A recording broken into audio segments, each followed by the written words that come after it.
자, 탐방 리포트 이어가겠고요. 앞서 출연하셔서 그냥 계속 자리 유지하고 있는 이화진 과장과 이어가겠습니다. 네, 어서 오세요, 여러분. 안녕하세요. 인사를 두 번 하겠습니다. 아, 제가 지금 이렇게 보면서 다우 데이터 보고 있는데 저도 보고 있었어요. 역시 주식시장이라는 게 참 묘하죠. 네. 지금 현재 개장하고 39분, 40분 지났는데 2천만 주 거래됐어요. 상장 주식이 3,800만 주인가 아마 그렇죠. 다우 데이터가. 그러니까 상장 주식이 다 거래되는 건 아닌데 유통되는 주식이 분명히 있을 거 아닙니까? 지금 몇 바퀴를 도는지 모르겠어요. 회전을 엄청나게 하고 있을 텐데. 자, 흥미롭습니다. 이게 과연 결과가 어디로 갈 건지. 근데 이제 중요한 거는 본질의 훼손으로 주가가 급락한 건 분명히 아니니까. 그쵸, 맞습니다. 수급으로 떨어진 거는 분명히 제자리를 일정 부분 찾아가려는 속성의 회귀성이 분명히 있을 것 같죠. 네, 네, 그게 이제 투자 심리니까. 아마 선별되겠죠. 뭐 삼천리도 있을 거고 성광, 뭐 다우데이터 같은 경우는 키움증권이랑 또 연계돼 있고, 뭐 지분 가치도 있을 거고, 뭐 최근에 뭐 제주은행 인벤 관련 이슈도 있는 만큼 아마 이 마무리가 되게 되면은 결국에는 본 사업 가치에 대한 뭐에 따라서 좀 오를 종목은 오를 거고, 뭐 떨어질 종목은 아마 뭐 거래량이 줄어들면서 뭐 그냥 지나가지 않을까 생각하고 있습니다. 네. 자, 그러면 탐방 리포트니까 순서대로 가서 첫 번째 어디 또 다녀오셨던가요? 예, 펄어비스 다녀왔습니다. 어디요? 펄어비스. 펄어비스 네. 게임. 제가 제일 좋아하는 회사 중에 하나인데 뭐 주가 게임을 좋아하는 거예요? 회사를 좋아하는 거예요? 회사를 좋아합니다. 물론 게임이 재미있고 흥미로우니까. 이 회사 대표님이 김대일 대표님인데 네. 나이가 굉장히 어리신데 게임 엔지니어링에 대해서 굉장히 조금 진지하고 굉장히 열정이 넘치는 이제 분이시기 때문에 어떻게 보면 좀 중장기적으로 한 몇 년 뒤에 보면은 우리나라 대표적인 게임 회사가 되지 않을까 저는 그렇게 생각하고 있습니다. 그렇죠. 오너 CEO의 네. 프리미엄도 있을 수 있고 네. CEO의 리스크도 있을 수 있고 맞습니다. 기업 경영자는 분명히 그 정성적인 기업을 평가하는데 중요한 요소인데 사실 그건 뭐 일일이 다 찾아가서 만나볼 수는 없는 거고. 네, 맞습니다. 탐방을 다녀오신 물론 이화진 과장의 개인적인 소견이겠지만 네. CEO 프리미엄을 주신다. 네. 좋아요. 일단은 다른 게임사들 대비해서 이 회사 같은 경우는 자체 게임 엔진을 만들어서 게임을 만들고 있습니다. 그거 굉장히 중요합니다. 네, 자체 실제로 엔진이 왜냐면 있는지는. 업그레이드 되거나 향후에 교체 비용이 계속 꾸준하게 나오고 있기 때문에 그만큼 이런 부분이 조금 굉장히 긍정적으로 좀 봐야 되지 않나라고 생각을 하고 있고 아마 2020년 말부터 이제 붉은 사막이 시장에 얘기가 나오고 언제 출시되냐 계속 이제 미뤄지고 있죠. 이제 그만큼 콘솔 게임이 만들기 어렵다고 좀 항상 하시더라고요. 이번에 뭐 크래프톤도 사실 기대를 했었지만은 뭐 실제로는 실패를 했었고 이제 NC 소프트도 계속 이제 지연되고 또 지연되고 하다 보니까 그만큼 일반 모바일 게임 대비해서 그만큼 제작 비용도 굉장히 많이 들어가고 이제 고퀄리티 이제 게임이다 보니까 시장에서는 언제 나오냐 이게 결국에는 계속 이제 시장에서는 이제 안 좋은 리스크로 조금 나올 것으로 보고 있는데 아마 올해 하반기 때는 이제 개발이 거의 완료 단계에 있고 뭐 이 회사 직원이 한 1,400명 정도가 되는데 지금 다 어느 정도 개발 완료 단계에 있는 데모 플레이를 본 사람들은 한 10명밖에 안 된다고 합니다. 극소수네요. 예, 굉장히 호평을 가지고 있고 콘솔이기 때문에 콘솔 만드는 업체들이 소니랑 마이크로소프트입니다. 그렇기 때문에 이 두 회사들이 꾸준하게 이 신작에 대해서 굉장히 많은 관심을 가지고 있고 회사가 과천에 있는데 과천에 꾸준하게 지금 방문을 하고 있다고 합니다. 만약에 하반기에 개발이 완료가 되게 되면은 이제 뭐 콘솔 이제 회사와 이제 향후에 마케팅 활동이나 이런 콘텐츠와 관련된 협의를 꾸준하게 해야 되기 때문에 아마 내년 상반기쯤에 좀 출시를 할 것으로 보이고 있는데 물론 제가 얼마 정도 판매를 할 수 기대를 하고 있냐 컨센을 물어봤더니 물론 아직까지는 그 정도 말할 수는 없겠습니다만은 그래도 물론 가장 최근에 잘 나왔던 게 뭐 라그나로크도 있겠습니다만은 이제 엘들링 같은 경우가 이제 게임스컴에서 상관을 하고 나서 3주 만에 1,200만 장을 이제 판매고를 올렸었기 때문에 뭐 그 정도까지는 아니더라도 그래도 우리는 자신 있다라고 얘기를 했던 만큼 이제 만약에 나오게 되면 콘솔이랑 이제 PC 쪽으로 나올 것으로 보이고 있습니다. 만약에 하반기에 게임스컴이나 아니면 지스타 게임스컴이 아마 8월에 열리고요. 그리고 지스타가 한 11월쯤에 열리게 됩니다. 그쯤에는 인플레이 영상이나 아마 볼 수 준비를 하고 있다라고 얘기를 한 만큼 아마 그때는 지금 이제 펄어비스가 중장기적으로 이제 박스권을 유지하고 있는데 생각보다 호평이 나온다. 에이신에서 기대작이다 나오게 되면은 좀 기대를 해봐도 되지 않을까라고 생각을 하고 있습니다.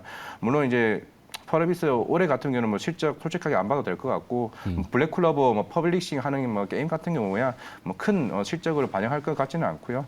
여기는 지금 핵심 초점을 맞추고 있는 게 붉은 사막이 내년 상반기 그리고 2025년 이제 작년 재작년쯤에 센세이션을 일으켰던 도깨비. 네. 도깨비가 또 그 이후에 나올 거고 그 이후에 2026년 그때는 플랜 A이 이제 매년 1년마다 관련된 콘솔 게임이 지금 나올 것으로 보이고 있습니다. 이제는 이 회사는 우리는 이제 중국 쪽에 있는 모바일 시장이 아니라 북미나 유럽 지역이 실제 콘솔 게임 시장에서 거의 80%를 차지하고 있기 때문에 북미 유럽을 타겟으로 해서 콘솔 게임을 우리는 만들겠다라고 지금 거의 얘기를 했던 만큼 아마 펄어비스 화면에 나오는 게 메타버스 게임인가요? 네, 메타버스 게임입니다. 오픈월드 게임이라고 해서 아마 2025년 상반기쯤 나올 것으로 보이고 있는데 저것도 굉장히 심혈을 좀 기울이고 있는 상황이라고 좀 보시면 될 것 같고 아마 저기서 나오는 이제 비즈니스 모델이 뭐 광고도 있을 거고 다양하게 조금 수익 구조를 좀 나올 수 있는 측면이기 때문에 충분히 이제 실적에 대한 컨센은 더 많이 올라가지 않을까라고 생각을 하고 있기 때문에 네. 충분히 제가 볼 때는 펄어비스는 좀 길게 봐야 되지 않나 생각하고 있습니다. 기너브로 근데 주가는 아직도 무겁고. 예, 그렇죠. 어차피 지금 주가로는 어떻게 보면 저는 지금 탐방을 갔다 온 게 오히려 더 제가 알고 있던 펄어비스보다 더 많이 좀 제대로 좀 알게 된 것 같아가지고 아 그래 뭐 올해 아니라도 내년이라고 한다고 보면은 충분히 이 게임을 뭐 나중에 제가 구매를 해가지고 해봐야 뭐 또 좋은 후기가 나오겠습니다만은 네. 뭐 또 뭐 탐방노트 통해가지고 뭐 지스타 갔다 와서 한번 해봤다 하게 되면은 좀 더 자세한 얘기를 해줄 수 있지 않을까 생각을 하고 있는데 아마 이제 하반기 때 콘솔 게임들이 디아블로 나오죠. 그리고 NC 소프트 드론 앤 리버티 나오죠. 그리고 네오이즈 피해 거기까지 나오기 때문에 이제는 콘솔 게임이 본격적으로 하반기부터 나오게 되면은 향후에 그러니까 펄어비스가 콘솔의 대장주가 되지 않을까 감히 생각하고 있습니다. 콘솔의 대장주. 네.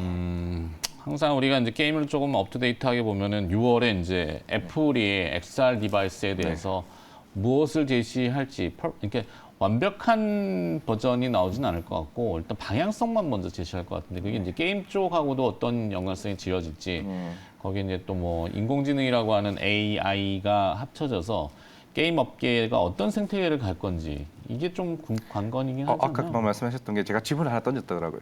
플랜 A라는 게임이 슈팅 게임입니다. 네. FPS 게임인데 그러면 지금 플레이스테이션 VR2가 나오는데 이제 향후 뭐 아까 알펠도 말씀하셨다시피 이런 총싸움 게임은 충분히 이런 VR과 관련된 XR 관련 게임으로 굉장히 승화시킬 수 있는데 얘기를 했더니 살짝 이제 돌려서 말을 하긴 했었지만은 네. 그런 쪽도 충분히 생각할 수 있다고 얘기를 한 만큼 아마 확장성은 충분히 있지 않을까 생각하고 있습니다. 좋습니다. 자, 가격 전략은 지금 화면에 나오고 있으니까 혹시 참고하실 분들은 저렇게 보시면 되겠고 두 번째 기업으로 가볼까요? 네, 칩셋 미디어. 칩셋미어 이거 지금 칩셋 미디어. 이제 시장 용어들을 자꾸 줄여가지고 좋은 건 아닌데 워낙 빠른 패턴이 시장이다 보니까 네. 친미 저희가 그러는데 줄임말로 칩셋 미디어. 네. 반도체 비디오 IP 업체라고 좀 보시면 될 것 같고요. 우리나라에서는 유일한 업체라고 보시면 되고 전 세계 1위 업체가 암이죠. 암이 이제 올해 뭐 하반기에 나스닥 뭐 상장한다는 뭐 얘기도 있고 결국에는 이제 이런 칩셋 미디어 같은 경우는 뭐 실적이 막 엄청나게 많이 나오는 건 아니고 뭐 라이센스나 아니면 로열티 매출로 인식이 되고 있는데 그만큼 최근 미국이나 중국이 자꾸 이런 반도체 관련 이슈를 시끄럽기 때문에 이런 라이센스 관련해서 우리 덩달아 수혜가 되는 좀 업체라고 좀 보시면 될 것 같은데. 물론 오늘 또 마이크로소프트도 실적 발표하면서 이런 AI 관련된 얘기를 했었는데 지금 이게 동영상 IP 업체라고 얘기를 했습니다. 결국에는 향후에 이런 전장 사업에도 들어갈 수도 있고 이런 AI 관련해서 새롭게 이제 오픈AI 같은 경우는 이번에 새로운 챗 GPT가 시리즈가 나왔는데 이게 문자 서비스가 아니라 이제는 동영상이나 이미지 관련해서도 이제 그만큼 이제 언어 모델을 이제 만들었기 때문에 향후에 그러면 고사양에 대한 반도체 비디오 IP가 굉장히 필요할 수밖에 없다는 측면이기 때문에 조금 기술적인 측면도 좀 기대해봐야 되지 않을까 생각을 하고 있고 주요 고객사가 이제 텔레치스가 있고요. 또 NXP와 같이 차량용 반도체 업체가 있습니다. 그렇기 때문에 전장용이 이쪽으로 굉장히 고사양에 대한 수요가 나오게 된다 그러게 되면은 NXP 쪽으로 굉장히 많은 물량에 대한 부분들이 라이센스나 로열티 업체들에 대한 그 부분이 실적이 좀 나오지 않을까 생각을 하고 있기 때문에 결국에는 이것도 사실 실적이 빠르게 올라간다기보다는 굉장히 좋은 기술을 가졌지만은 아직까지는 이런 재평가 받을 만한 가치가 없는데 만약에 암이 이번 나스닥에 상장이 되고 어떻게 비교 분석군으로 해서 조금 보면 되지 않을까 생각을 하고 있고 전 세계 3위 업체입니다. 3위 업체이기 때문에 아마 충분히 재평가 가치가 나오게 되게 되면은 칩셋 미디어도 주가 상승에 대한 여력은 충분히 있지 않을까 생각하고 있습니다. 네, 칩셋 미디어, 비디오 IP. 지적재산권이죠. 팹리스 업체 중에서는 뭐 하여튼 그래요. 네, 저도 자주 만나봤는데 뭐 고난이도의 기술에 대해서는 저도 문외한이라서 그렇고. 자, 일단 뭐에 또 이게 얽힐 수 있을까요? 뭐 많은 부분이 있지만 자율주행 그리고 AI 관련. AI 그러니까 아까 말했던 챗GPT가 이제는 새로운 시리즈가 지난달에 나온 걸로 알고 있는데 이게 문자 서비스로 이게 언어를 이렇게 체크하는 게 아니라 동영상, 이미지까지 돼버리니까 그렇게 되면은 향후에 좀 고사양된 이제 반도체 동영상, 비디오 쪽에 대한 IP 업체가 필요할 수밖에 없는 상황이 되지 않을까 생각하고 있습니다. 좋습니다. 자, 마지막 기업을 들어볼까요? 세 번째 기업은 뭡니까? 네, 클래시스. 클래시스. 네. 미용성형. 네, 미용성형. 물론 1분기 실적 때는 이제 브라질이 생각보다 많은 매출 비중을 차지하고 있는데 1분기는 뭐 매출이 좀 안 좋았긴 했어도 이제 브라질 향으로 인해 가지고 이제 슈링크가 이제 향후 유니버스 이제 2세대 유니버스라고 하는데 작년 이제 말에 나오게 되면서 아마 이제 올해 2분기 때부터는 본격적인 매출이 나오지 않을까라고 생각을 하고 있습니다. 사실 이런 의료기기 같은 경우는 일반 개인들이 사용을 할 수 없고 병원에 써야 되는데 이 병원에 이제 슈링크 도입을 한 회사들이 대부분 거의 90%가 다 슈링크를 쓴다고 좀 보시면 될 것 같습니다. 뭐 후속작으로 있는 다른 제품들 같은 경우도 지금 굉장히 뭐 최근에 더 글로리 나왔던 임지연이나 차주현과 같은 배우들을 나옴으로 인해 가지고 이제 2분기 때부터 여러 제품들군에 대한 매출도 본격적으로 나오지 않을까라고 생각을 하고 있기 때문에 물론 미국이나 태국이나 일본 등과도 이제 매출이 나오고는 있습니다만은 이제 2분기가 이런 장비 관련 소모품이나 이제 성수기이다 보니까 2분기 매출에 대한 기대가 굉장히 크지 않을까 생각을 하고 있고 사실 이 회사는 어제 좀 보다가 물론 아직 좀 탐방에 대한 좀 의향도 있어가지고 좀 간단하게 소개를 드렸고 아마 향후에 한 달 이내에 아마 좀 자리를 한번 잡아보지 않을까 생각을 하고 있는데 어제 여의도에서 기간 IR을 했더라고요. 좀 참고를 하고 아마 새롭게 또 저도 조금 분석을 해서 다시 한번 가지고 오겠습니다. 네.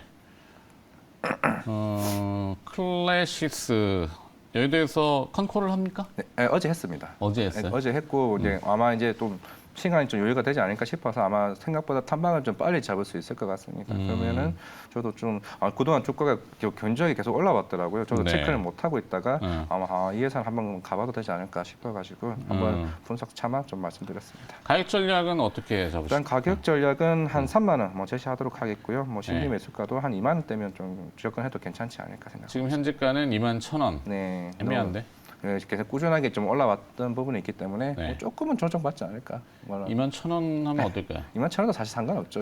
뭐 이 종목을 사실 탐방 갔다 온 종목을 뭐 5% 10% 먹으려고 갔다 오는 건 아니니까요.